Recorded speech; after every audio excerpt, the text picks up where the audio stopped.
3D kaksik on terve Eesti ehitatud keskkonna digitaalne koopia, mis aitab analüüsida, simuleerida ja visualiseerida ehitatud keskkonnaga seotud muudatusi kolmemõõtmelises keskkonnas.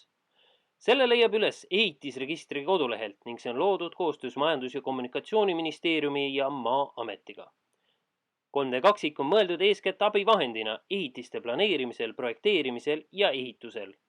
Siin on võimalik ilma lisatarkvarata vaadata ehitisregistri andmete põhjal loodud ehitiste 3D mudeleid ning kiirelt leida üles ehitisega seotud info. Erinevad värvid tähistavad hoonete erinevaid seisundeid. Näiteks helesinistele hoonetele on ehitusluba väljastatud ning tumesinised on ehitamisel. Hallid hooned on aga üldse kasutusest maas. Kuna ehitisregistri andmed ei ole täiuslikud, siis ei ole ka osade hoonete mudelid päris täpselt sellised nagu päriselus.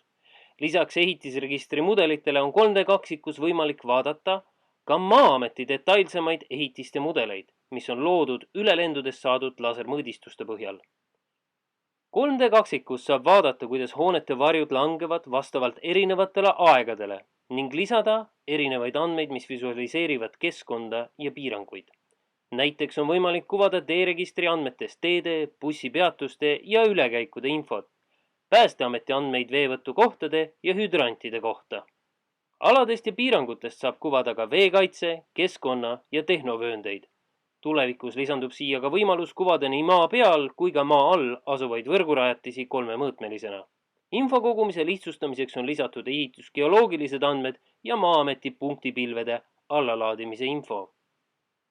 Tööriistadest pakub 3D kaksik võimalust teha erinevaid 2D ja 3D alamõõdistusi ning on ka võimalus alla laadida huvipakkuvate piirkondade 3D mudelid, mida saab siis kasutada erinevates projekteerimistarkvarades. Lähitulevikus lisandub siia võimalus ka oma hoonete mudelite lisamiseks ja üleslaadimiseks, et neid 3D kaksiku keskkonnas analüüsida. See kõik on alles esimene versioon 3D kaksikust ning tulevikus lisandub siia juurde üha rohkem teenuseid ja andmeid, et 3D kaksik annaks veelgi täpsema peegelpildi meid ümbritsevast keskkonnast.